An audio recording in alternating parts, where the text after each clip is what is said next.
The Holy Land is all the earth.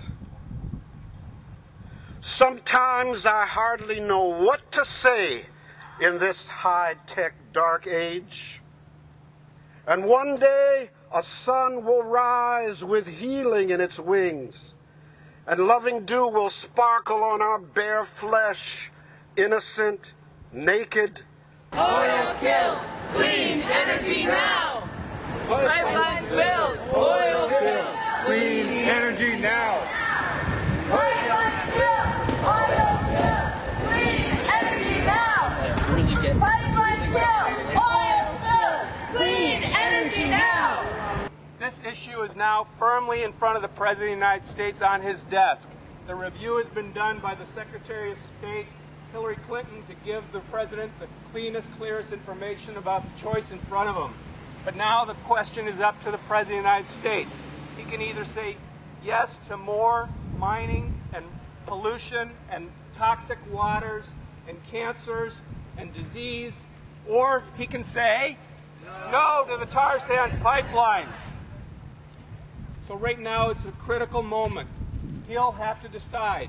Will he stand with the future? Will he stand with clean energy? Will he stand with public transit? Will he stand with clean air? Will he stand with a safe climate? Will he stand with the polluters? It's time for the President to decide, and we're here to tell him. Say no to the Tar Sands Pipeline.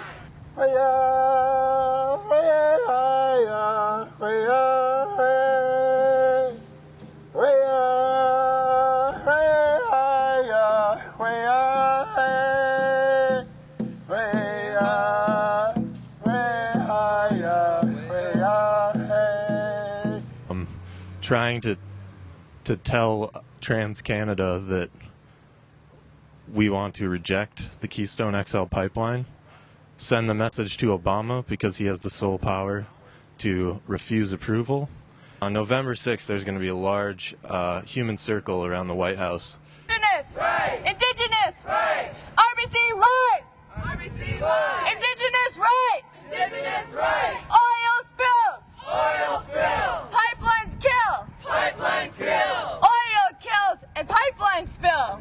Oil kills and pipelines spill! Indigenous rights! Indigenous rights! When I say climate, you say justice!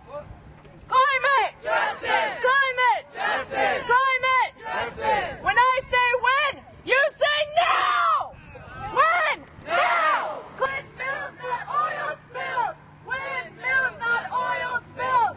Windmills, not oil spills! Windmills, not oil spills! It goes to Indigenous lands. A lot of the pipeline that's going across the Indigenous lands is going through our major water aquifers.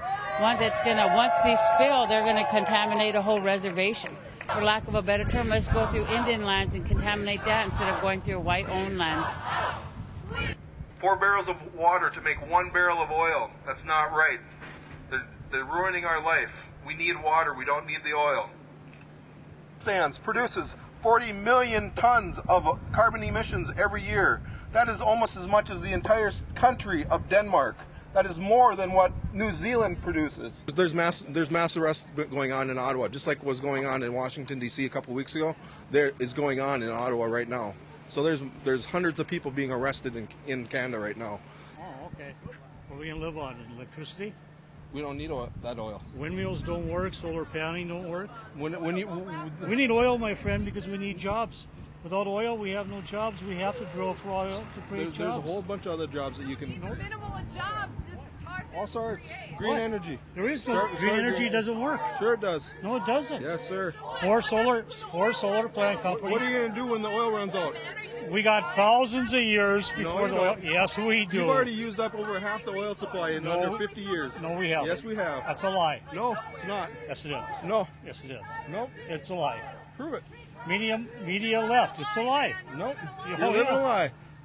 No, you're living the lie, sir. You don't understand. We want the people of Minneapolis, the people of St. Paul to understand that we have solutions to get off our reliance on oil, to get onto a clean energy future that does not depend on the last dirtiest oil left on planet Earth.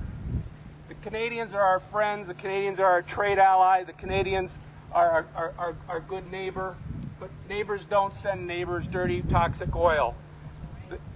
The land of northern Alberta is a beautiful boreal forest, and it's systematically being dug up to feed this energy addiction in the Americans and the Canadians. But the Tar Sands Pipeline, the key goal of the Tar Sands Pipeline is get this oil on global energy markets and to raise the price and raise the profits for the companies that are mining the tar sands in Alberta.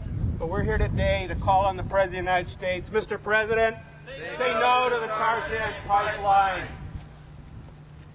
Instead, what we want to do is we want to call on real solutions that we can have here in our community, solutions like better public transit, solutions like high-speed rail, solutions like bicycling and walking, and better neighborhoods that are less reliant on automobiles.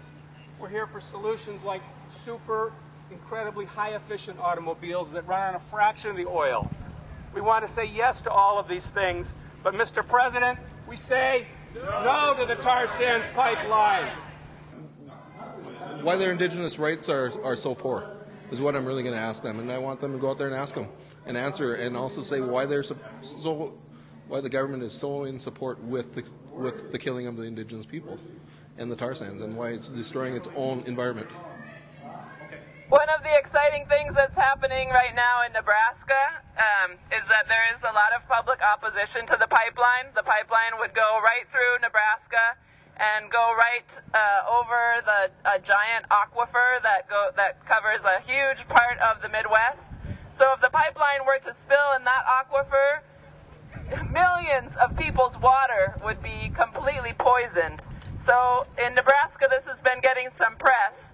And recently there was a football game. I don't know if anybody watches the Cornhuskers, but there was a football game, and there was an ad for the pipeline that came on during the game, and the entire stadium started booing.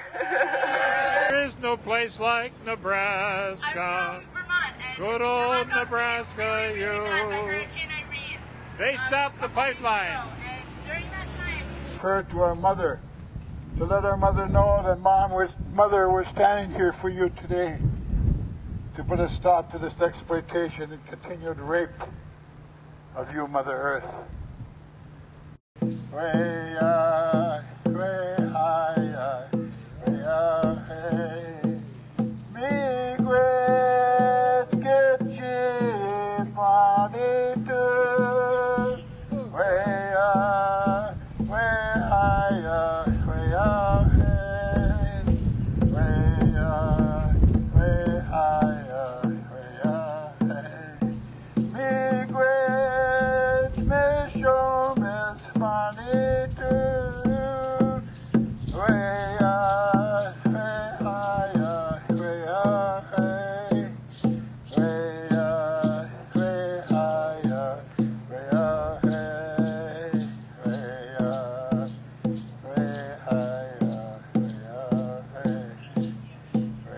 Do you know the way from here to there, dear friend, through the storm? Are the rocks still screaming? When I'm quiet, really silent, I hear voices. The Holy Land is all the earth, and all the earth is holy. The earth is our only home. Creation, yes, all the earth is holy. The water, holy. The air, holy. The creatures that crawl and the creatures that swim, all holy. Vegetation and mineral nations, holy. The creatures that crawl and the creatures that swim, holy. None is stranger to me, all are family to me. Let us touch with kind hands, blessing all that lives, all that laments. Rise, be robust and brave in the face of dawn. You are the face of dawn. Face it. Integrity of water, light, and love can sustain us now. This is the fire next time. Now, at last, real power. And the new world is born on this breath. Breathe. Now is the time. Now is the time. Embracing in the silence of our after weeping. Resting on the breast of our mother's sacred heart. Beating, beating, beating.